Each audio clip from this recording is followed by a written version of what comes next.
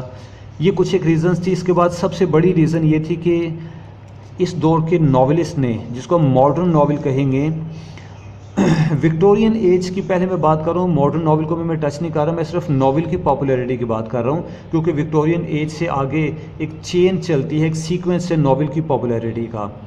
تو Victorian age میں جو رائٹرز ناول لکھ رہے تھے، انہوں نے افسانوی ٹاپکس نہیں لیے، جنوں پریوں کی کہانیاں نہیں بیان کی، بلکہ وہ تو اپنے معاشرے کی حقیقتوں کا ذکر کیا کرتے تھے، اپنے ارد گرد کے حالات، اپنے معاشرے کی پریشانیاں، الجھنیں، ان سب کا ذکر کیا کرتے تھے یہ لوگ۔ انہوں نے اپنے ارد گرد انسانیت کی جو تذلیل دیکھی، انسانی حقوق کی جو پامالی دیکھی، جو کرپشن، جو بد اخلاقی انہیں نظر آئی، اس سب کچھ کو وہ اپنے ناول کا عنوان بناتے تھے، اس ٹاپک پر وہ لکھتے تھے، لہٰذا ان کے ناول کو پسند کیا جاتا تھا، کیونکہ پڑھنے والا ہر دوسرا شخص یہ محسوس کرتا تھا کہ ارے یہ تو میری کہانی ہے، ارے یہ تو مجھ پر بیتی ہوئی ہے، لہٰذا ہر شخص ناول کو یوں پڑھتا تھا گویا کہ وہ آپ بیتی پڑھ رہا ہو، لہٰذا ناول بڑا پاپولر رہا وکٹورین ایج میں۔ اور اس کے بعد ماڈرن ایج میں ناول میں تھوڑی بہت تبدیلی آئی، اس کے سٹائل میں، رائٹنگ سٹائل میں، اس کے تھیمز میں، لیکن اس کی پاپولیرٹی بہرحال قائم تھی۔ تو ڈیئر اسٹوڈنٹس، آج کا لیکچر ہم یہاں کلوز کرتے ہیں۔ ماڈرن ناول کا بیک گراؤنڈ میں نے آپ کو سمجھا دیا کہ ناول کا آغاز، پھر اس کی پاپولیرٹی کی ریزنز کیا تھی۔ اگلے لیکچر میں ہم انشاءاللہ ماڈرن ناول کو بڑی تفصیل سے پڑھیں گے۔ تب تک کے لیے اجازت دیجیے، اللہ حافظ۔